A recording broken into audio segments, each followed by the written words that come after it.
Assalamualaikum warahmatullahi wabarakatuh. Saya Tiara Pratama dengan NIM 86207181501183 dengan dosen pengampu Bapak Roma Iskandar SEMM dengan mata kuliah Business Network. Di sini saya ingin menjelaskan sedikit tentang penjualan bisnis online.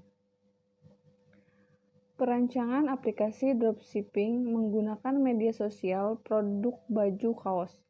Online shop merupakan suatu bisnis yang sedang diminati oleh banyak pengusaha saat ini. Salah satunya adalah sistem dropship atau reseller. Dropshipper adalah salah satu sistem jual beli online yang mana untuk menjalankan bisnis online dengan sistem ini tidak memerlukan modal karena dengan menjalankan sistem ini tidak menyediakan stok barang. Media sosial adalah suatu struktur yang dibentuk dari simpul-simpul yang diikat dengan satu atau lebih tipe relasi spesifik seperti nilai, visi, ide, teman, dan lain-lain. Pendahuluan. Di era globalisasi, bisnis semakin bergantung pada teknologi informasi TI. Berkembangnya bisnis harus diimbangi dengan berkembangnya teknologi dalam organisasi. Dengan adanya teknologi yang memungkinkan segala sesuatu menjadi lebih cepat dan terjangkau, pelanggan dimungkinkan untuk memiliki tingkat permintaan yang lebih beragam. Keadaan ini menyebabkan terjadinya kompetisi global antara perusahaan untuk saling memuaskan pelanggan. Dropshipping adalah suatu usaha penjualan produk tanpa harus memiliki produk apapun. Dengan kata lain, dropshipping adalah penjualan produk yang memungkinkan penjual menjualkan produknya kepada pelanggan. Penjual dalam hal ini menjual barang ke pelanggan dengan bermodalkan gambar dari pemilik, supplier, tanpa harus menyetok barang, dan menjual ke pelanggan dengan harga yang ditentukan. Jadi, penjual adalah pelaku aktif untuk mencari pelanggan. Pada sistem dropshipping ini, proses pemasaran bisa dilakukan secara online maupun offline. Tetapi biasanya cara online lebih efektif bagi sebagian besar orang. Sistem dropship memungkinkan Anda berjualan tanpa harus repot menyediakan stok barang dan melakukan pengiriman. Posisi Anda sebenarnya sebagai marketing yang bertugas mencari pembeli, kemudian distributor melakukan pengiriman ke pembeli atas nama Anda, penjual. Tentu saja dengan melakukan transfer terlebih dahulu sesuai dengan harga yang disepakati. Dalam transaksi dropshipping, apabila pihak pembeli mempunyai keluhan terhadap barang yang dibeli akibat kelalaian atau kesalahan pihak penjual telah menyediakan pelayanan atau kotak saran atau kesan pembelian. Konsumen dapat menghubungi penjual dengan cara membuka web diskusi atau menyampaikan keluhan dari para calon konsumen maupun konsumen. Toko baju Seven merupakan usaha dalam penjualan pakaian-pakaian khususnya baju kaos pria. Toko baju Seven menjual jenis baju lengan pendek, short sleeve t-shirt, kaos lengan setengah, raglan t-shirt atau lengan panjang long sleeve t-shirt, dan kaos polo. Aktivitas penjualan yang dilakukan secara konvensional dimulai dari konsumen harus datang langsung ke toko baju Seven untuk memilih jenis dan merek baju yang diinginkan. Aplikasi e-dropshipping ini tersedia daftar jenis barang yang ditampilkan beserta harganya dan pencarian cepat sehingga pengunjung dapat dengan mudah mencari barang yang diinginkan serta contoh stok yang ada akan memudahkan konsumen dalam melihat ketersediaan barang yang ada.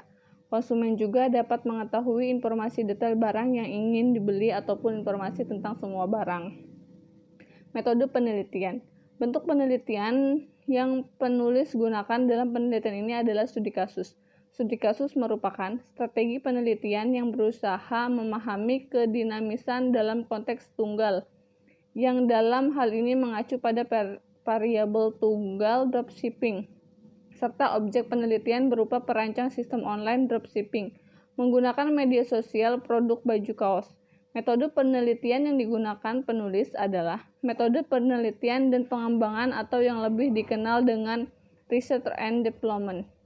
Metode penelitian dan pengembangan adalah metode yang digunakan untuk menghasilkan produk tertentu, menguji efektivitas penertiban produk tersebut. Model RAD memiliki 4 fase, yaitu fase perencanaan, fase perancangan, fase konstruksi, fase pelaksanaan. RAD menggunakan pengembangan sistem dengan metode Service Oriented Architecture atau SOA. SOA adalah suatu teknologi arsitektur pengembangan perangkat lunak dengan pendekatan layanan, memungkinkan hubungan dan pertukaran data atau informasi antar bagian menjadi mudah. Hasil dan pembahasan. Model arsitektur website dropshipping merupakan strategi dalam tahapan perancangan website perusahaan mengacu pada perancangan berbasis objek. Strategi ini dalam istilah aslinya disebut sebagai OOD, Object Oriented Design, dan dianggap menjadi strategi perancangan paling modern. Unified Modeling Language atau UML. UML adalah sebuah bahasa yang telah menjadi standar dalam industri untuk visualisasi, merancang, dan mendokumentasi sistem piranti lunak. A. Use case diagram, activity diagram, sekuensi diagram, dan kelas diagram. Perancangan database. Pokok pemikiran dalam merancang database adalah bagaimana merancang database sehingga dapat memenuhi kebutuhan saat ini dan kemudahannya untuk dikembangkan di masa yang akan datang. Perancangan model konseptual perlu dilakukan di samping perancangan secara fisik. Pada perancangan konseptual digunakan beberapa konsep pendekatan relasional, namun tidak berarti konsep ini harus digambarkan ke model relasional saja, tetapi juga dapat dengan model hierarki dan model network. Model konseptual mengkombinasikan beberapa cara untuk memproses data dan untuk beberapa aplikasi. Back-end Interface Construction. Back-end adalah istilah halaman belakang pada situs web yang memungkinkan seseorang untuk masuk sebagai administrator dan melakukan perubahan informasi dalam website. Dengan memiliki halaman back-end akan memudahkan seorang user untuk mengupdate situs web. A. Konstruksi from login admin. Konstruksi from menu admin. Konstruksi from pengisian data barang, konstruksi halaman depan website, konstruksi halaman detail barang, konstruksi from halaman keranjang belanja, konstruksi from halaman pemesanan. Terima kasih. Kurang lebihnya saya mohon maaf. Wabillahi taufiq wal hidayah. Wassalamualaikum warahmatullahi wabarakatuh.